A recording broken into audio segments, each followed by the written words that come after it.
On est en République démocratique du Congo, nous sommes la PSTV, nous émettons à partir de Kinshasa. Vous nous suivez partout dans le monde, on est sur Canal+, fréquence 349. L'actualité en République démocratique du Congo, on peut parler des bras de fer entre la FEC et le gouvernement. Le gouvernement veut qu'il y ait la réduction des prix des denrées alimentaires de première nécessité. La FEC ne veut pas se laisser faire parce que il faut qu'il y ait une consultation en amont avant que le gouvernement puisse décider. Est-ce la FEC a raison ou a tort? Affaire JIP, on en parle. Les députés nationaux ont besoin d'être dans de bonnes conditions parce que selon les autres, ça c'est toujours fait comme ça. Chaque législature, les députés ont le droit d'avoir des JIP.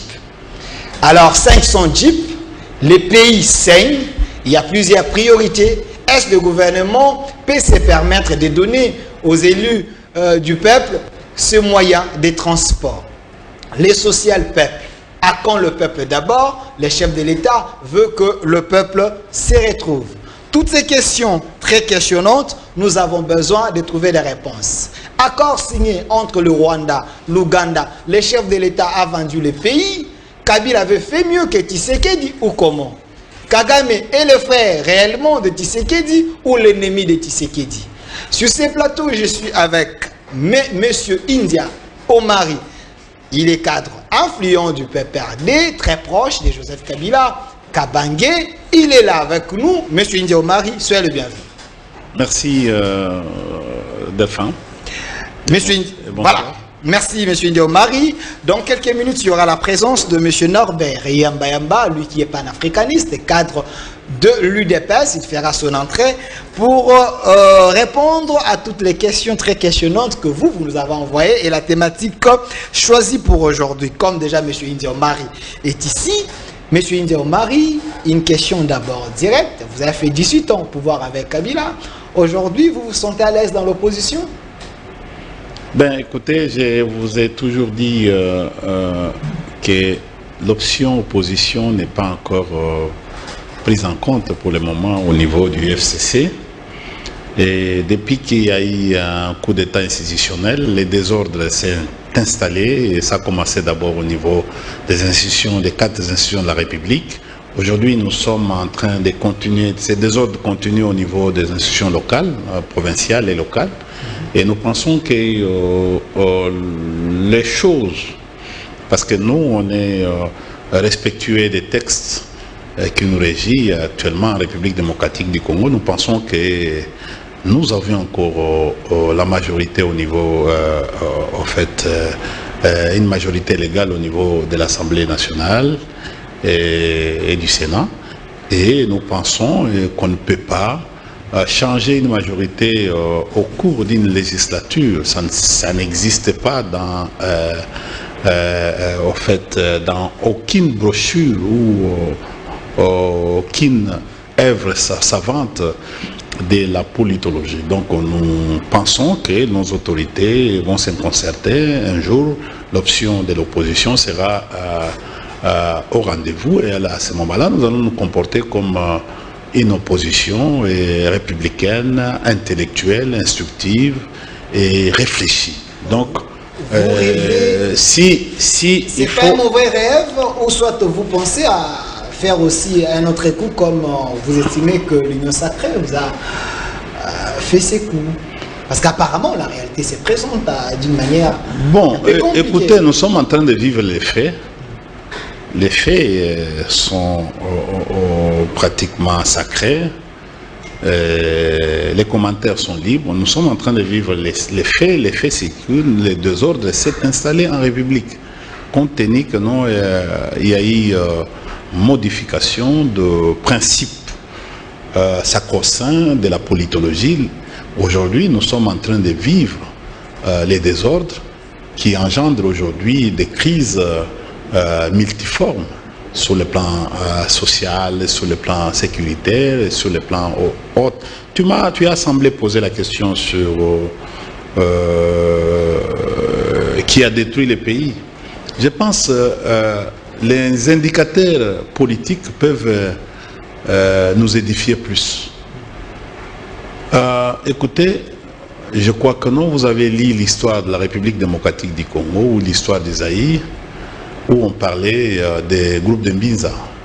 Ce sont ces gens-là qui ont détruit ce pays.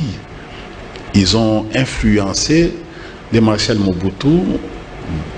Vous allez vous rappeler que notre économie était florissante vers les années 70, donc les années 70. On avait notre monnaie valait 2 dollars, 1 dollar, un franc valait, un franc congolais valait, ou un franc zaïrois à cette époque valait pratiquement 2 dollars. On avait pratiquement un pays, on a fait un pays qui suivait les normes, mais le groupe de Mbinza est venu avec des idées de pouvoir zaïrianiser pratiquement les entreprises qui étaient dans les mains pratiquement des privés et qui ont entraîné pratiquement la chute pratiquement de notre économie.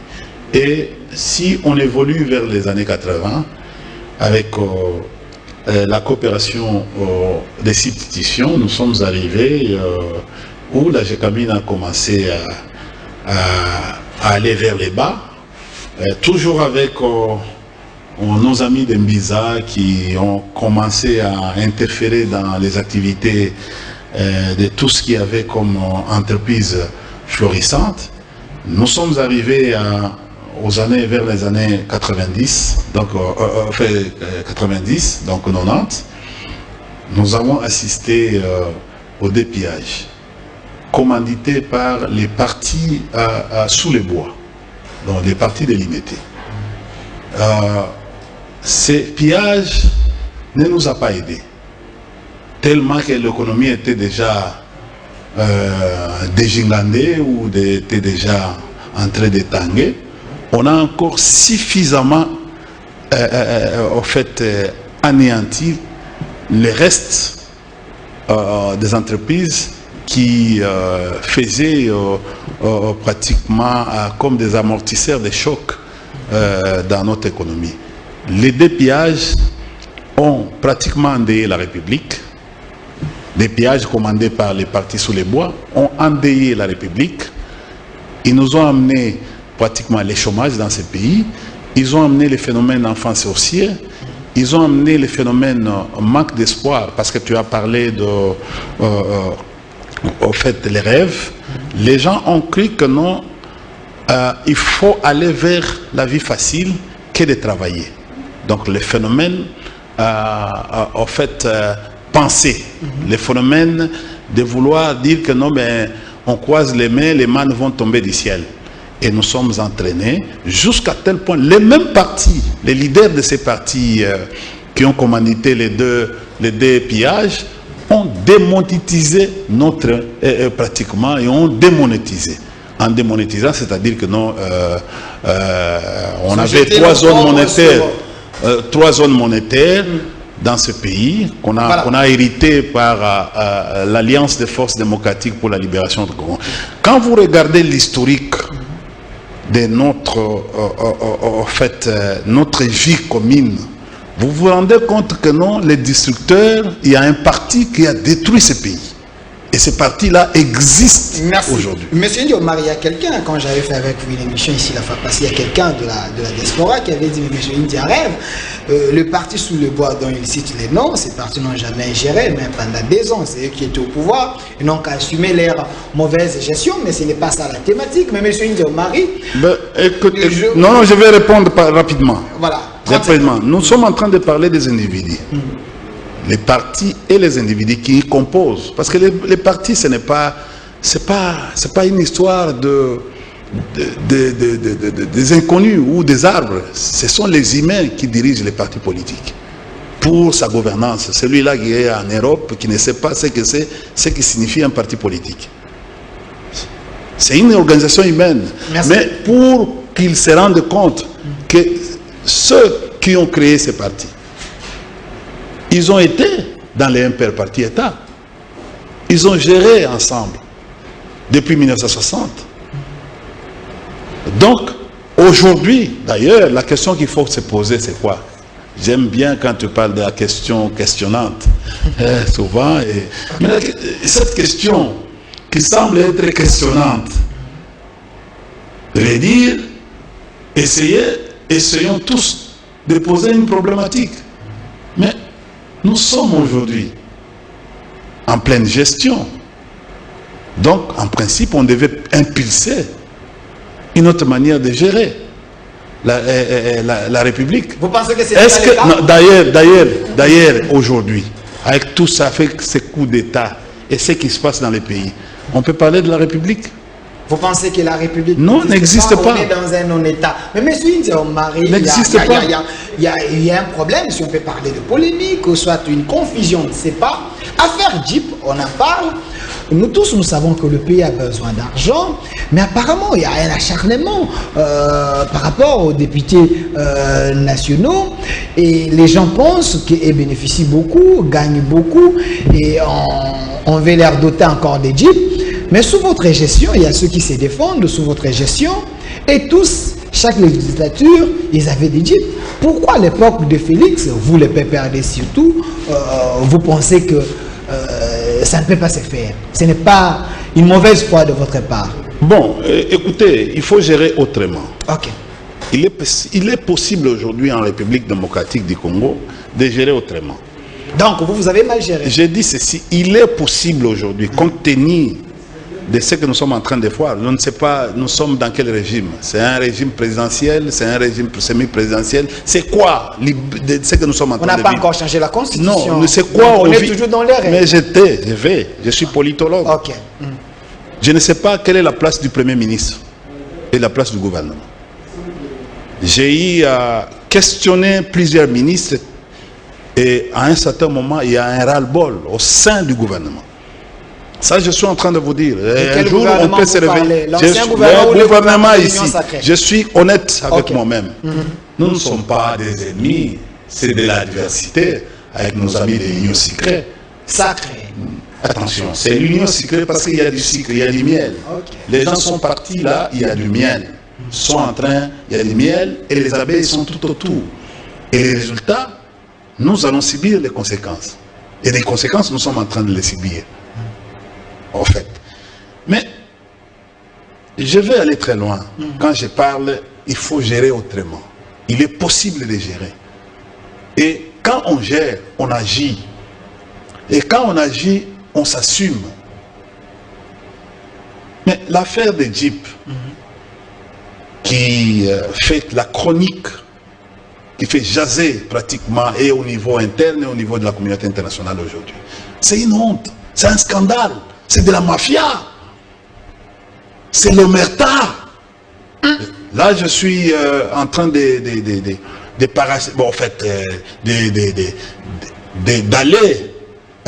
sur la même direction que le président de la République sur l'omerta. Donc, tout se fait aujourd'hui dans ce cadre de l'omerta. Mais vous, donc, écoute, c'est-à-dire quoi? Des fois, vous non, je vais faire la nuance, je vais expliquer. Éclairez-nous. Il y a un député, pas seulement un député, plusieurs députés, mais je cite, parce que tu sais, en politique, ce sont les faits. En politique, ce n'est pas des supputations. On se base sur les faits pour produire les hypothèses, afin d'aller vers les hypothèses plausibles. Mais Daniel Safou est sorti de l'ordinaire pour dire aux gens que non, on nous a promis des Jeeps. C'est de là où il faut aller. Dans les réunions, ils étaient dans les réunions de l'Union Sacrée, où ils ont menacé l'autorité. Et la conclusion, c'est qu'il a fallu, ces députés-là qui ont fait la transhumance, il a fallu leur mettre les moyens à leur disposition. Rappelez-vous de la parole du président Kabila.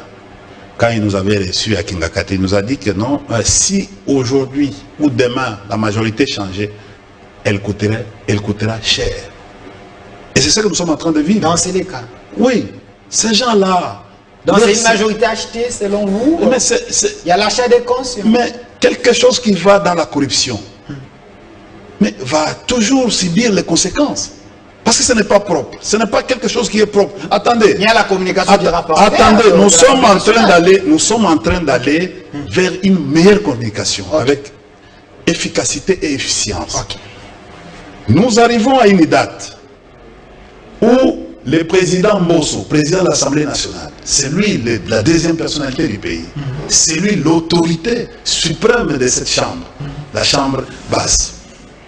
Le président Mbosso, dans une réunion informelle, communique aux députés de l'Union sacrée. Parce que la réunion a été convoquée uniquement pour recevoir les députés de l'Union sacrée. C'était à l'hôtel du Fleuve.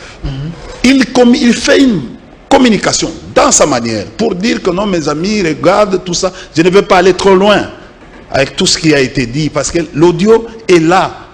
L'audio est là. Mais l'authenticité de l'audio, il faut aussi... Ce n'est pas à moi. Ce n'est pas affirmer que c'était lui parce que vous savez aujourd'hui avec cybercriminalité, on peut... Mais tu poses plusieurs questions au même moment. Ce n'est pas à moi, c'est à la justice de faire l'identification sur l'authenticité de cet audio. Ce n'est pas à moi. Mbosso ne s'est jamais plaint à la justice pour dire que non, voilà, on a fait un audio, on a créé un audio contre moi.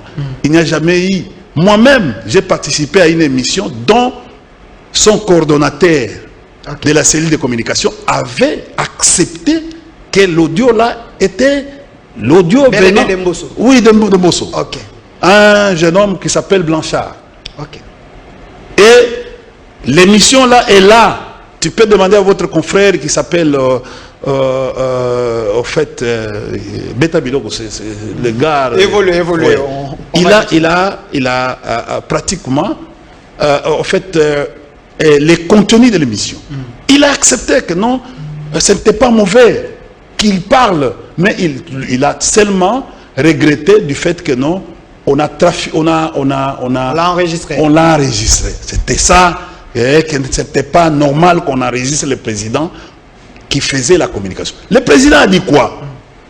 Parce que c'est un témoignage. C'est lui-là, le chargé de presse, le chargé de communication de l'Assemblée qui parle dans une émission dont moi-même j'étais l'invité. Il dit ceci que non. Exactement, c'est du vrai. Et jusque-là, le président Mbosso n'a jamais nié, n'a jamais donné une autre version de fait par rapport à ça. Ni quelqu'un d'autre, ni les rapporteurs, n'a jamais dit que non, cet audio n'existe pas. Qu'est-ce qui se passe dans les récits de cette affaire? D'ailleurs, il dit que non, bon voilà, et les choses dites, choses promises. Les véhicules qui ont été promis par le président de la République sont arrivés à Boma. C'était ça, informé à ces gens-là qu'ils sont arrivés. Mais il a dit, il a continué pour dire ceci que non, écoutez, par la bonne foi.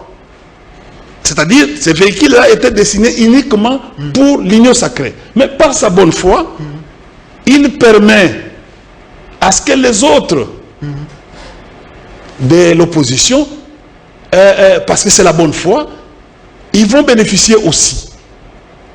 Mais, ce que nous avons vu, ce n'était pas 500, c'est 250. Mais, les gens de l'Union sacrée sont au nombre de combien? Point d'interrogation. Nous nous sommes posé beaucoup de questions. D'ailleurs, le président Mbosso a commis même une erreur. Une erreur qui s'est glissée sur le plan communicationnel. En disant ceci que non, d'ailleurs, je pardonne au fait l'honorable Safou Daniel, je ne peux plus intervenir. On voulait arrêter. Comment il a su que non, on voulait arrêter l'honorable Daniel Safou? Et prochainement, je n'interviendrai pas. Donc, le président de l'Assemblée intervient. Il est, en fait, il y a quand même ses députés. bon. Voilà pourquoi Matata avait raison de dire que la justice est instrumentalisée. Parce que comment une justice qui veut arrêter quelqu'un peut se mettre en contact avec les autres? Or, oubliant que le principe sacro-saint de Charles Louis de la Seconda et le baron de la Brède et du Montesquieu avaient déjà observé les trois types de gouvernement et voulant faire une république, c'est-à-dire qu'on quitte du despotisme à la monarchie, de la monarchie à la république, il a voulu faire la séparation des trois pouvoirs pour permettre à ce que ces pouvoirs-là travaillent en harmonie. Donc, selon vous, sous le régime de l'état des droits de Félix, il n'y a pas séparation du pouvoir. Mais écoutez, élections. Non, le problème, non, nous sommes en train de vivre les faits. Quand il dit que non, je n'interviendrai plus prochainement, c'est-à-dire il intervient, c'est-à-dire il donne les injonctions, c'est-à-dire il interfère au pouvoir judiciaire. Et nous sommes en train de dire aujourd'hui que non, cette justice n'est pas équitable. N'est pas parce qu'une justice, c'est la fixité, c'est les normes, c'est au fait, déjà il y a un problème. Rentrons à notre mouton, qui est les véhicules là, de la mafia, que nous appelons les véhicules de la mafia, qui fait la honte en Afrique. Comment ça devait se faire selon vous, le pépère? Attendez, monsieur. Comment ça devait se faire selon vous, le pépère? Parce que vous avez l'expérience d'avoir géré ces pays pendant 18 ans. Vous l'avez fait pendant des mandats. Vous avez donné aux députés les jeeps. Ça s'est fait comment? Nous avons dans ces pays, avec les réformes que le président Kabila avait fait, nous avons la loi sur la passation des marchés. Okay. Depuis 2006, même avant Mobutu, parce qu'il y avait toujours ce genre de gymnastique. Depuis 2006, la première législature, les députés ont eu les Nissan. Et qu'est-ce qui s'est passé? Avant d'obtenir les jeeps qui venaient de l'air émoluments, il y avait un débat. Et dans ce débat, les députés ont eu l'aval d'une banque pour une couverture. Et il y a eu un soumissionnaire. Et c'est comme ça que non, à la fin du compte, les députés ont connu ce processus. Donc un processus qui était normal, qui était légal. Les gens, chacun, il y a eu même des députés qui n'ont pas voulu obtenir les jeeps, qui ont voulu peut-être obtenir les maisons, parce qu'il ne faut pas seulement parler de jeeps. Okay. Il y a même les procédures d'obtention des maisons à crédit. À crédit. Les uns des députés, quelques-uns ont obtenu même des maisons ici, à l'hôtel, pas à l'hôtel du fleuve, aux cités du fleuve. Okay. En fait, en 2011. Donc, ces députés-là ont souscrit. Ceux qui n'ont pas voulu obtenir. D'ailleurs, si je vais aller plus loin avec les députés de 2011, ils n'ont pas obtenu la même forme de Jeep. Il y a eu ceux qui ont obtenu le Nissan, il y a ceux qui ont obtenu TX, et ainsi de suite. Dépend de votre argent. Mais ce qui est compliqué avec l'affaire des Jeep de la mafia, c'est que on ne connaît pas ni souscripteur. Il n'y a pas d'appel d'offres. Il n'y a rien. C'est les députés honorables Mbosso parlent du don. Et les autres honorables, il y a ceux qui disent que non, bon, écoutez, qui sont réguliers. Hein. J'ai pensé que non. Il y a certains. Mais vous négligez d'autres ressources à part Mbosso. Non, attendez-moi. C'est-à-dire le président Mbosso maîtrise. Vous voulez le faire voir à la population qui ne contrôle rien de l'Assemblée. D'ailleurs, dans la pratique, est-ce que l'affaire Jeep peut dépendre de c'est une question qui doit être résolue dans un département. C'est la question qui a les attributions dans ce genre de matière. Tu vois encore, si nous voulons creuser, nous allons trouver des fautes. Qu'est-ce qui se passe aujourd'hui? Si on tire les tiroirs, on trouvera les cadavres, même dans votre gestion. Non, écoutez. Parce que l'IGF est là aussi. Écoutez, non, l'IGF a fait la honte de ce pays. Oui, il a fait la honte. Et je suis en train de dire à mon ami, que j'aime beaucoup, que la politique, il y a toujours des sacrifices. politique. Il y a C'est-à-dire que non, il y a des conséquences. Alingué dit c'était non, c'est quelqu'un que la République peut protéger parce qu'il est en train de déboulonner. Tu sais, de la même manière qu'on est en train de faire aujourd'hui, chasse aux sorcières. Ça peut arriver en 2024. Non, on fait travailler la justice. Non, attendez. Mais c'est la justice qui va travailler. Peut-être à cette époque-là, il y aura une bonne justice. Il y aura le parquet financier qui va être déployé. C'est-à-dire la Cour des comptes va être mieux déployée, mieux engagée aujourd'hui. Tu sais que non, tu sais aujourd'hui que non, beaucoup de... Au fait, des aviseurs ne sont pas payés. Vous connaissez les aviseurs en cette matière, ne sont pas payés. Il y a encore des problèmes. Il faut aller à l'inspection générale des finances pour creuser davantage. Il y a encore des problèmes là-bas. Voilà, monsieur India, donc, je vais vous dire une chose. 5 secondes. Ce qu'il faut comprendre, c'est quoi? Cette histoire de Jeep, où nous sommes en train de former la population, s'il y a eu des conséquences à Goma, néfastes pour les activités, donc l'éruption volcanique, et les activités sismiques, c'est par manque de 1000 $. Mais je vois très mal aujourd'hui qu'on peut mobiliser 26 millions, laissant les peuples mourir à Goma, et on mobilise 26 millions pour donner aux députés. Merci. Qui ont encore un peu d'argent parce que leur salaire aujourd'hui. Attendez. Mais monsieur Indomari, la porte que vous ouvrez, ça risque de vous rattraper parce que les mandateurs de Kabila, selon certaines informations, vous touchez même au-delà des 30 000 $, même au-delà des députés de chez moi. Je vais aller. Vous étiez mandataire. Je vais aller. De l'OG frère. Je vais aller. Ok. Partout au monde. Parce que je ne sais pas, qu'est-ce que tu définis comme mandataire?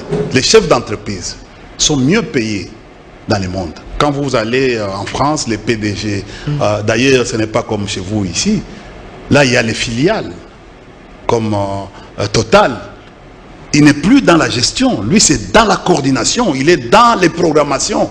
Ce n'est plus comme ici chez vous, vous êtes en train d'aller contrôler les états financiers, un DG. Non, là on planifie pour 10 ans. Et les PDG en France sont mieux payés que les ministres. Il ne faut pas jouer, c'est ici où vous êtes en train de jouer.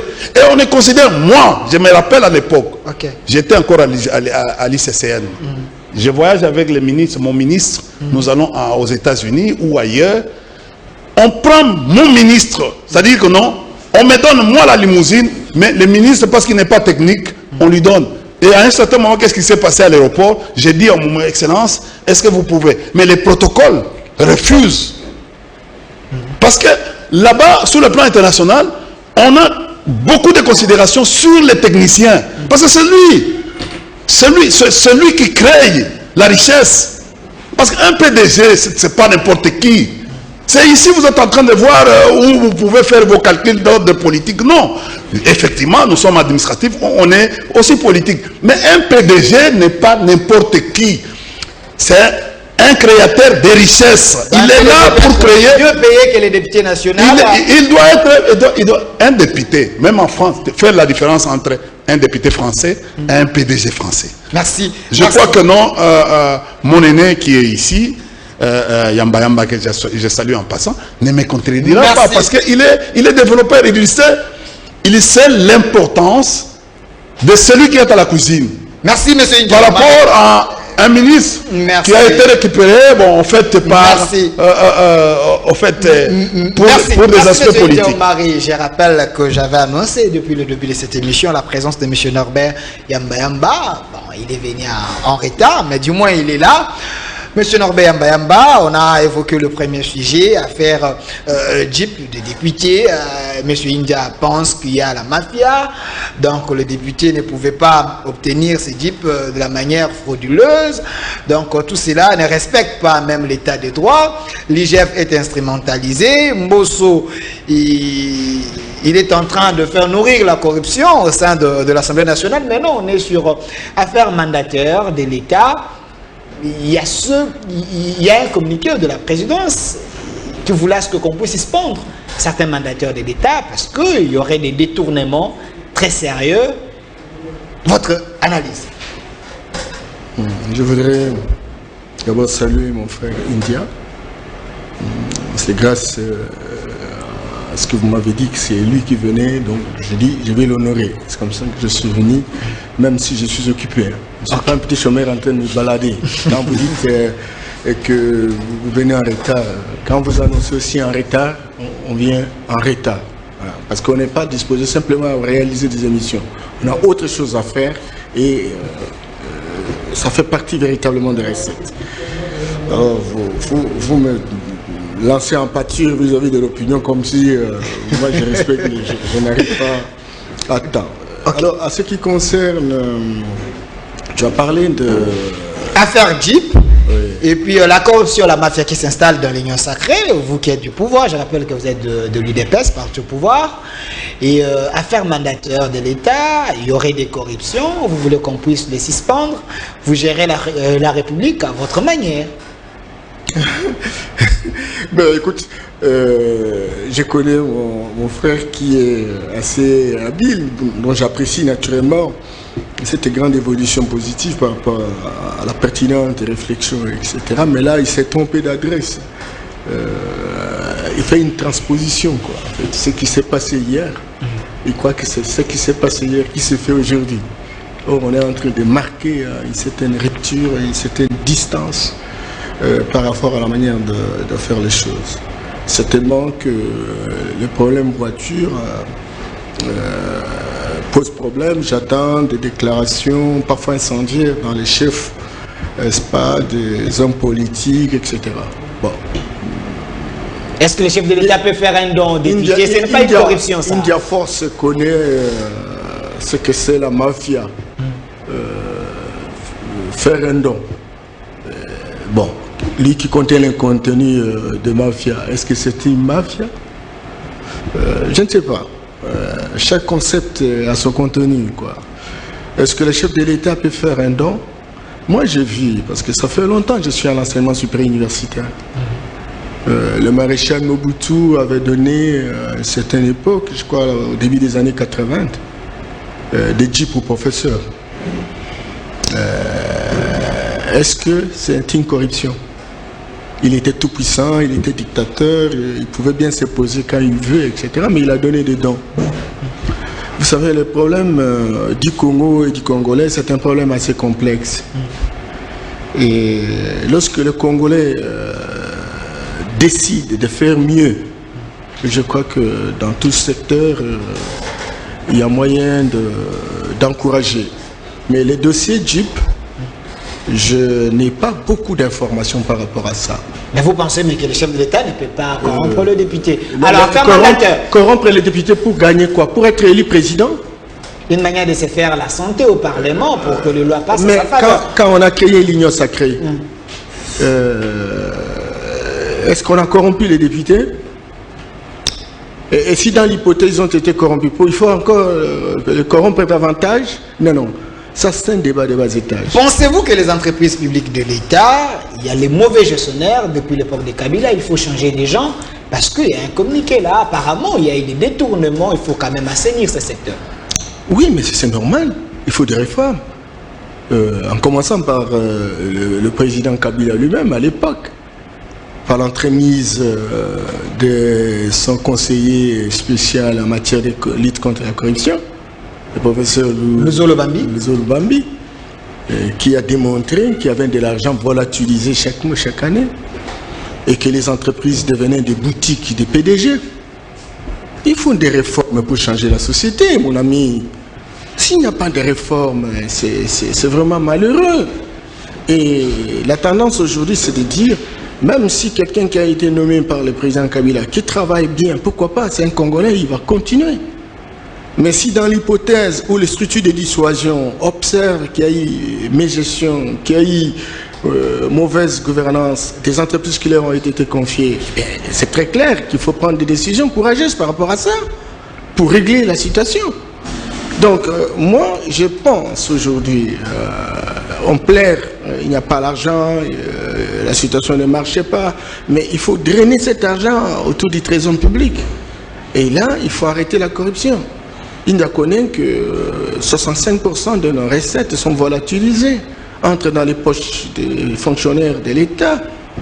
Et donc, on a besoin qu'il y ait un système de surveillance mutuelle où les gens sont dissuadés de ne pas voler.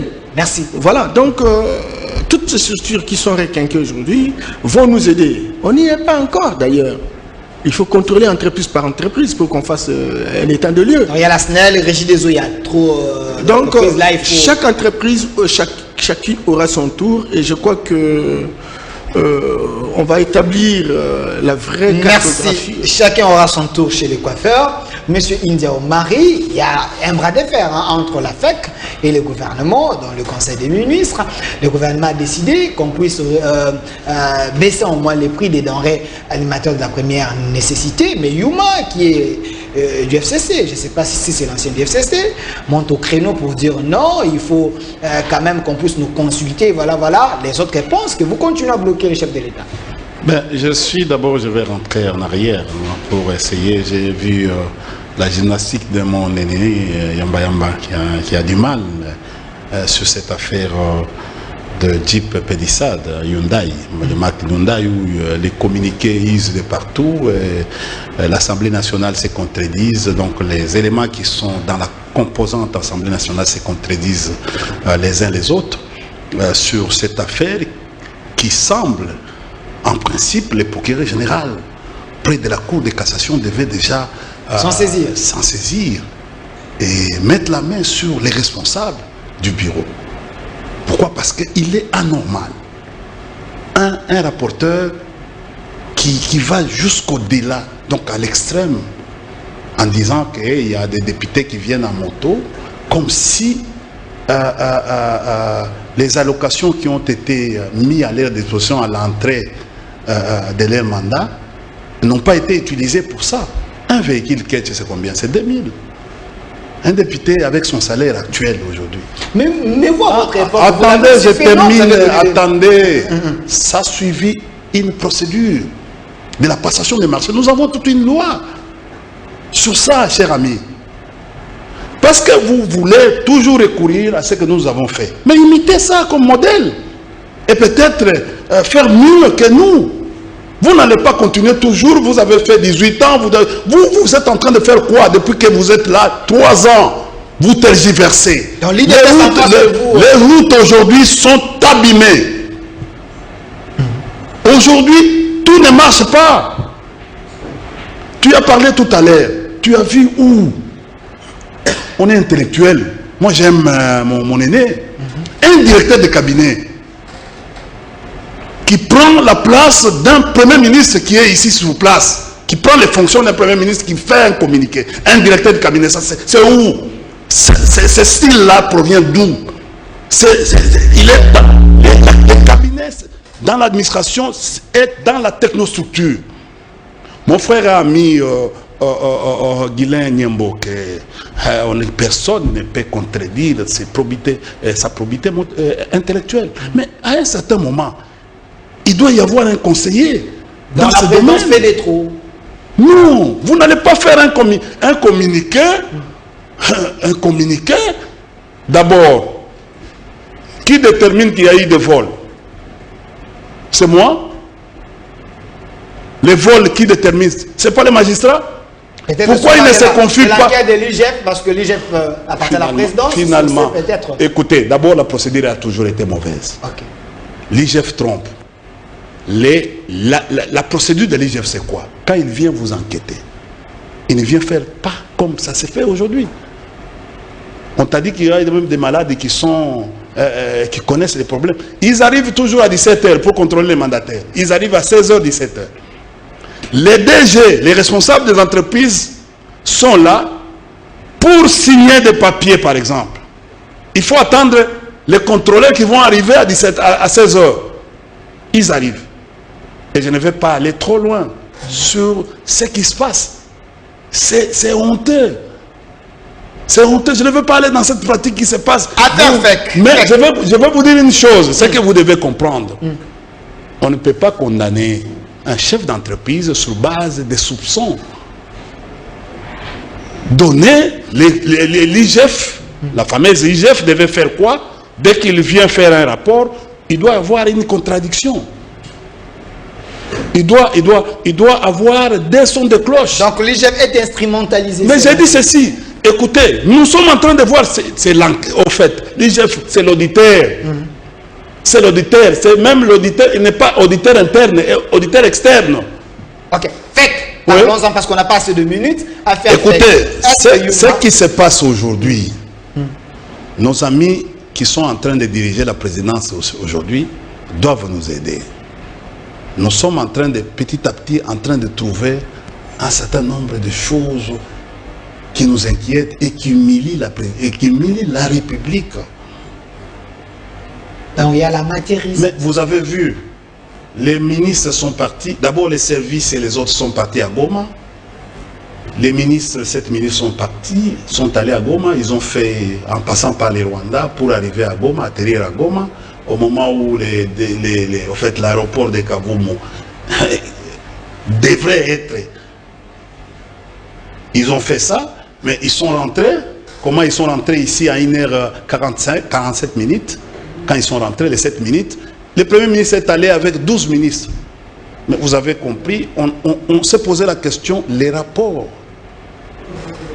et des services, et des ministres de 7 ministres-là, et des 12 ministres, y compris le Premier ministre, on ne nous a pas dit. Mais vous avez vu dans l'entrevue entre les chefs, qu'est-ce qui s'est passé? Donc, quelque part, nous avons encore les mêmes problèmes. Merci. Les mêmes problèmes. Attendez, nous avons encore les mêmes problèmes des collaborateurs. Merci. S'il faut aller sur cette histoire, l'État est le régulateur. Le ministre de l'économie régule.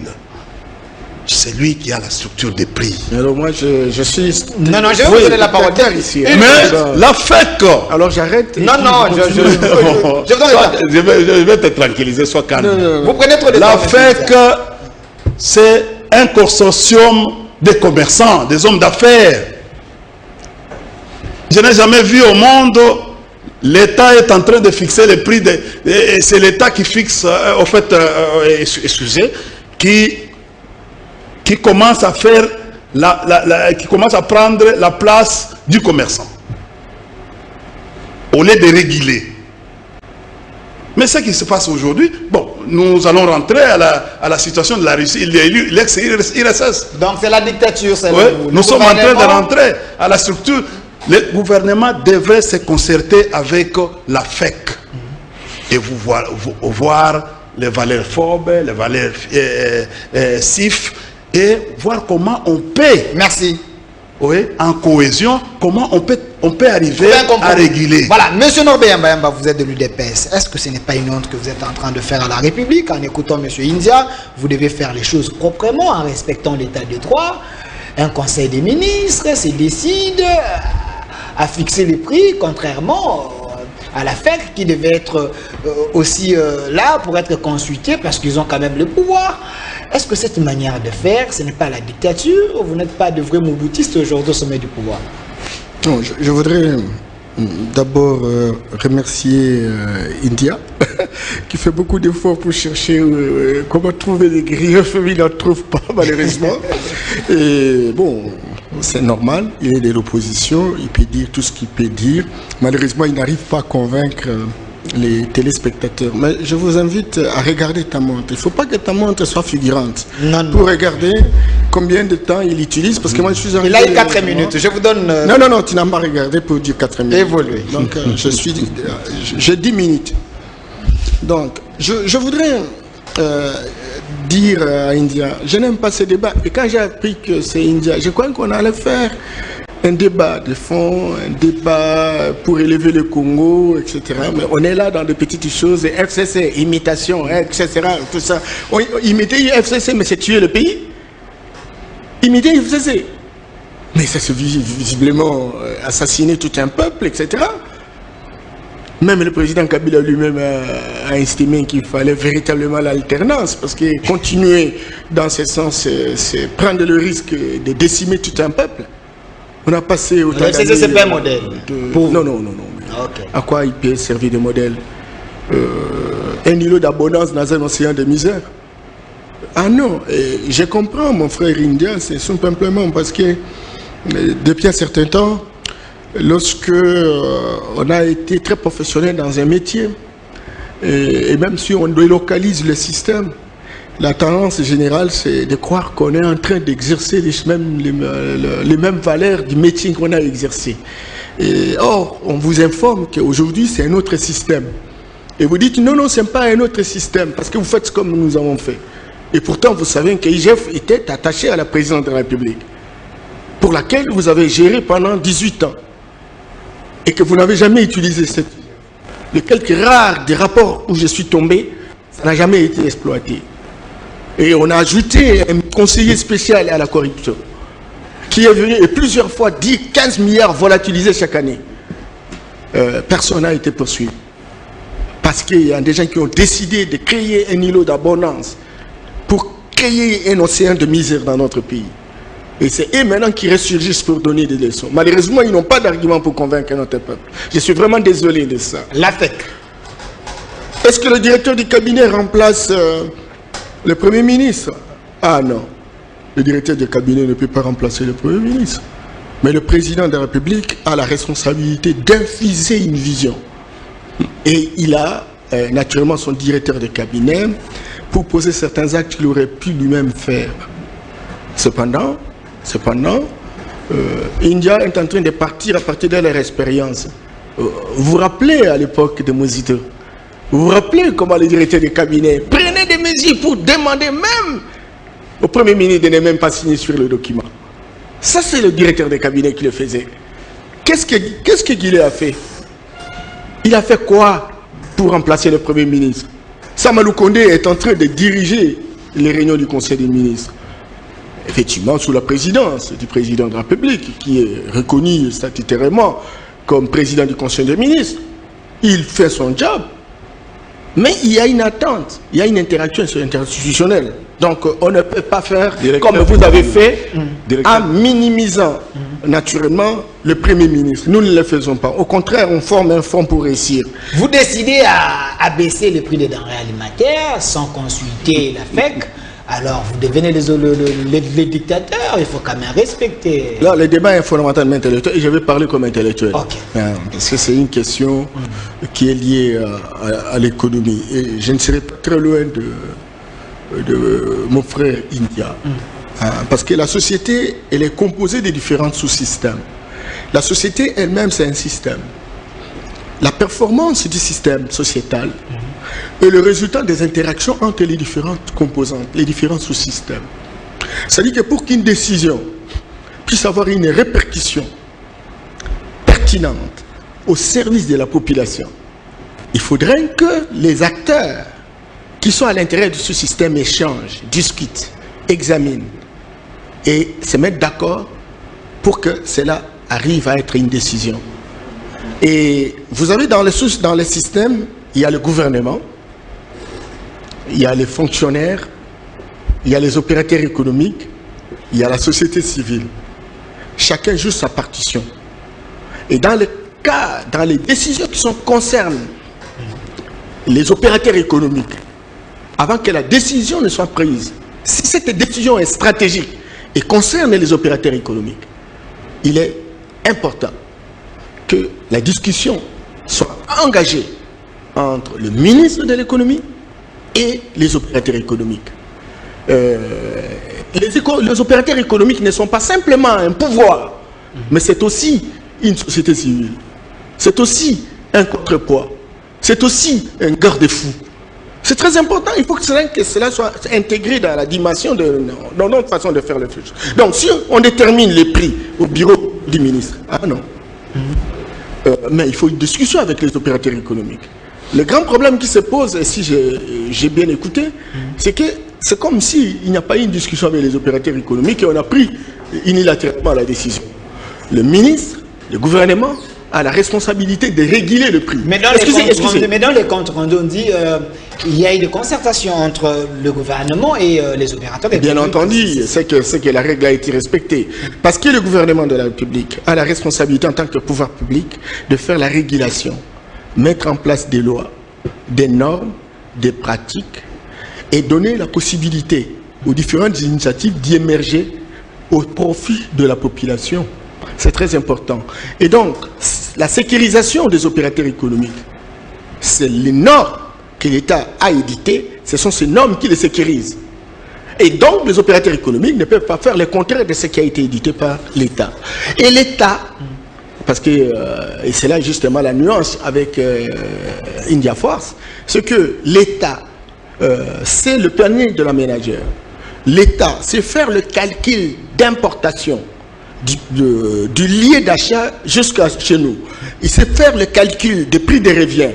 Et il sait dégager un bénéfice par rapport à l'opérateur économique. Et donc, si l'État constate qu'au lieu de bénéficier, par exemple, des dollars, vous allez jusqu'à bénéficier 100 $, l'État est capable, au travers de ses différents services économiques, de poursuivre et de mettre hors d'état de nuire l'opérateur économique. Merci, M. Norbert Mbayamba. On me fait signe, il nous reste 10 minutes. Il y a la dernière thématique. Je vous donne 5 minutes par rapport à cette thématique.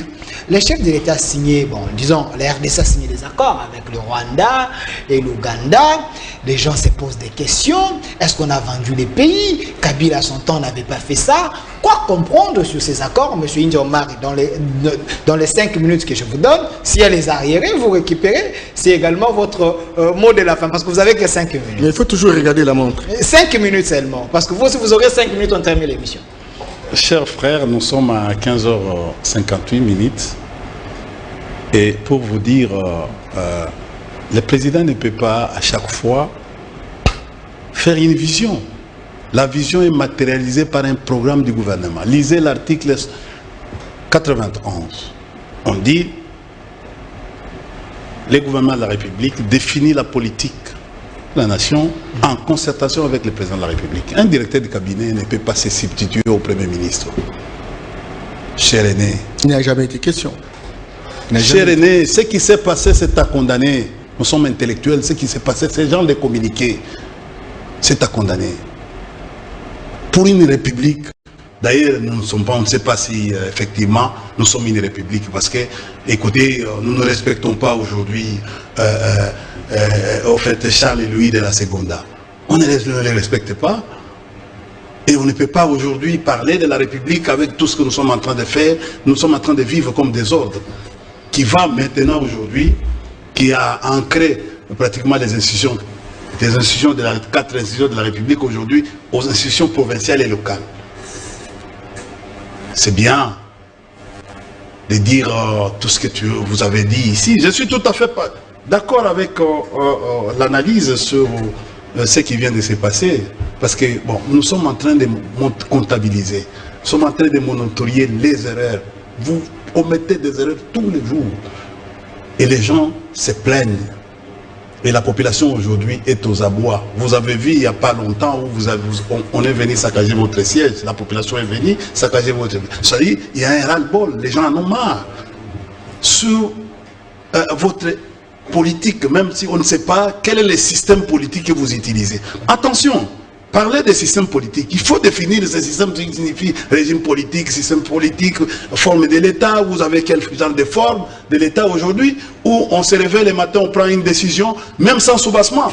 Regardez aujourd'hui, on a pris des mesures à Kinshasa. Nous sommes dans quel état? C'est l'état d'urgence sanitaire ici, à Kinshasa.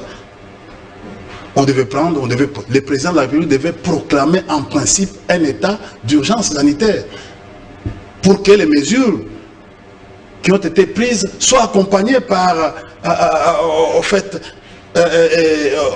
la Constitution. On est d'accord avec ce qui se passe à Goma, état de siège. Mais ici, on parle de discothèque, on parle de tout. Mais on se réfère à quoi? Quel est le soubassement?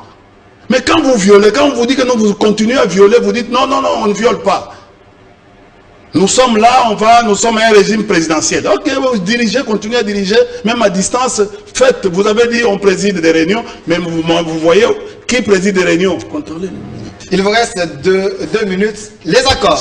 Rwanda. Chers frères, je suis étonné. Moi qui ai un diplôme des relations internationales, un diplôme de Sciences Po, de voir un président de la République, oui, il négocie et ratifie les traités. C'est comme ça, en matière de relations internationales. Mais il doit être accompagné par les ministres des Affaires étrangères, qui a la politique en cette matière. Mais je n'ai jamais vu. On inaugure une route, le ministre des Affaires étrangères n'est pas là. Qu'est-ce qui se passe? Il y a un problème pour la présence de notre aîné vice-premier ministre. Pourquoi il ne participe pas? Mais j'ai vu, c'est pour la première fois, on ne m'a pas enseigné comme ça. Je vais réveiller Dur 14, je vais faire appel à la Bana, la Saïabar, je vais faire appel à Mova, mon professeur Kagandabare, je vais faire appel à Kadoni, qui a la maîtrise sur la pratique diplomatique. Dans une cérémonie officielle, en direct à la télévision, les deux chefs de l'État sont des caméras braquées. Ils les évacuent. Ils parlent quoi? Or, la Convention de Vienne sur les relations diplomatiques de 1961 nous convie à ce que tout ce que le président de la République va parler au nom du gouvernement, le ministre des Affaires étrangères doit être là. Merci, monsieur India Omari. On ne comprend plus, on ne comprend plus. Vous avez ces accords-là qui semblent être léonés, parce que ce sont des accords de substitution. Ce sont des accords de substitution. Je répète encore. Merci. Qui n'est pas connu. Merci, monsieur. Attendez, ces accords-là ne sont pas connus, c'est-à-dire par la population aujourd'hui, au travers sa représentation nationale. Merci. Monsieur Norbert Mbayamba, s'il vous plaît. Mais vous à quoi? Merci, monsieur India. Vous avez épuisé vos 5 minutes. Monsieur Norbert Mbayamba, c'est également votre mot de la fin. Vous avez votre temps. Concluez par rapport à cette question. Vous violez trop les lois, apparemment. Vous ne respectez plus rien. Il y a Français que je l'aime beaucoup. Il a cité un certain nombre de professeurs, etc. Et quand on fait le bilan, ces professeurs n'ont rien donné. Alors, je suis même étonné. Donc toi-même, tu n'as rien donné. Il a cité mais arrêtez de conneries. Ils ont eu des responsabilités et India le sait. C'est un garçon intelligent. Il n'est pas prof. Mais il y a des gens qui ont une certaine divinité, un esprit de Dieu déposé, incarné dans un corps humain. Ce n'est pas le fait que le professeur a récité, ne sais pas, Badier, ou telle relation internationale. On leur a donné des responsabilités. Tous ces gens qu'il a cités, je connais un à un. Non, India, il ne faut plus citer ça, c'est honteux. 2. Je voudrais également dire que India force la République. Vous savez, la République, vous avez cité Charles Louis. Mais qu'est-ce que la République a donné chez nous, India? Je suis panafricaniste. Je n'aime pas ces choses-là. Charles Louis a donné quoi? La République a donné quoi? Ça va faire 61 ans. Non, India. Et je voudrais, parce que tu as combiné pas mal de noms. Est-ce que c'est... Excusez. Ça s'entendait pas mal. Il reste 3 minutes. C'est une question importante. Oui, quelques secondes. Je vais faire une réplique. Non, c'est important. Il a dit que Charles Louis de la Seconda a donné quoi? Il a inspiré aujourd'hui aux États-Unis d'avoir une constitution rigide. Merci. Il a inspiré aujourd'hui aux Français, comme ils ont même été français, d'avoir une constitution rigide au XVIIe siècle. Oui, terminé, on est à la fin là. C'est votre mot de la fin. India Force, Charles Louis, s'il a aidé les Américains, Charles Louis ne nous a pas aidés parce que la République a été utilisée et cette République ne nous a donné aucune performance. Il faut revisiter cette République, il faut revisiter ce système politique et générer une nouvelle alternative. Peut-être qu'il faut expérimenter pour que nous puissions justement avancer. Je voudrais arrêter ces choses-là des systèmes politiques, etc. C'est un système qui est déjà démodé, dépassé, essoufflé. On a besoin de nouveaux systèmes. Et même en Europe, le nouveau système que nous mais on est en train de chercher. Même chez les Occidentaux. Dis-nous. Nous, on est en train de on est en train de construire un nouveau paradigme qui n'est pas fondamentalement eurocentrique. Nous sommes en train de rechercher ce qu'on appelle la renaissance africaine. Je voudrais par rapport à la question d'accord rwandais. Non, India. Rwandais, excusez-nous. Une minute seulement. Mais vous étiez foncièrement des Rwandais. Votre régime, sincèrement, entre nous, s'il te plaît, qui nous ont mené de ce problème ici? Qui nous a amené la complicité, la complotation avec les Rwandais? C'est pas Tshisekedi. Ça a toujours Et existé. donc, s'il te plaît, on peut tout changer, on ne sait pas changer la géographie. Qui change on a besoin, Mais on a besoin véritablement de prendre contact avec le Rwanda, parce que le Rwanda a été beaucoup dans la démolition, dans la déconstruction de notre pays. Et le président de la République assure le leadership. Et regardez même la Constitution, vous trouvez qu'il y a des domaines de collaboration. Donc le président de la République en assure le plein leadership. Non. Aujourd'hui, sincèrement, les affaires étrangères, je me suis beaucoup un domaine de collaboration. Non, oui, c'est un domaine de collaboration dont il en assure le leadership. Oui. C'est très important. Même le ministre, le VPM, comme il est là, mais je vous informe que le VPM est Il ne peut pas disparaître parce que c'est un domaine de collaboration. Comment on va faire des discussions comme ça? On va profiter comment? 30 secondes, terminé. Je voudrais simplement dire à mon ami India que le président Tshisekedi a du respect vis-à-vis de ses interlocuteurs, surtout son ministre des Affaires étrangères. Au moment où nous parlons, le ministre Christophe s'est trouvé en Italie, venant de l'Angola, il a été, on peut faire une pierre deux coups, et le président s'est occupé avec le Rwanda. Vous savez, il y a eu des non-dits. Il y a eu des non-dits dans ces contacts-là. Et il n'y a pas longtemps, ils ont critiqué Tshisekedi d'avoir été recadré par Kagame. C'était aussi l'occasion, pour qu'effectivement, il parle de vive voix par rapport à la responsabilité. Je vais vous inviter pour ce débat.